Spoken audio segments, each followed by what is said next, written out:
ఇప్పటివరకు ఎంతమంది బంగ్లాదేశ్కు వెళ్ళిపోయారు? నదియా, హుగ్లీ, ఉత్తర 24 పరగణాల జిల్లాల నుండి వేలాదిగా మొదలైన ఈ ప్రవాహం ఇప్పుడు లక్షలాది మందికి విస్తరించింది. తొలి దశలోనే వేలాది మందిని అధికారికంగా గుర్తించిన సరిహద్దు దాటించారు. ఇక మాల్దా, ముర్షిదాబాద్ జిల్లాల్లో జైళ్లను తలపించేలా హోల్డింగ్ సెంటర్లు ఏర్పాటయ్యాయి. అక్కడ మగ్గడం కంటే స్వదేశానికి వెళ్ళిపోవడమే మేలని వలసదారులు క్యూ కడుతున్నారు. అయితే అధికారులు అక్కడితోనే ఆగడం లేదు.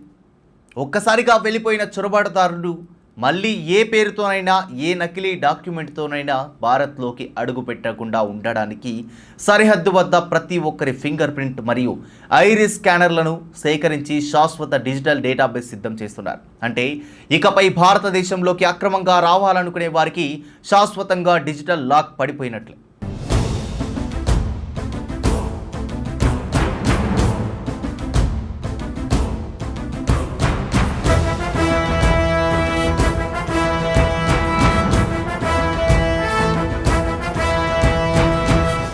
దేశ భద్రత కంటే ఏ రాజకీయ ప్రయోజనము ఎక్కువ కాదు అని సువేందు అధికారి సర్కార్ నిరూపిస్తోంది. చికెన్ స్నేక్ ఆఫ్ ఇండియాగా పిలిచే సిలిగురి కారిడార్ను రక్షించడానికి, సరిహద్దులను బలోపేతం చేయడానికి బీఎస్ఎఫ్కు 120 ఎకరాల భూమిని కేటాయించి కేంద్రానికి అప్పగించారు. రాజకీయాలకు అతీతంగా దేశ ప్రయోజనాలే పరమావధిగా సాగుతున్న ఈ ఆపరేషన్ పశ్చిమ బెంగాల్ చరిత్రలోనే ఒక నూతన అధ్యాయం. ఓటు బ్యాంకు రాజకీయాల కోరల్లో చిక్కుకున్న బెంగాల్ను ఉక్కుపాదంతో విముక్తి చేస్తున్న ఈ సువేందు మార్గ్ పాలనకు దేశవ్యాప్తంగా ప్రశంసలు దక్కుతున్నాయి. జై హింద్, జై భారత్.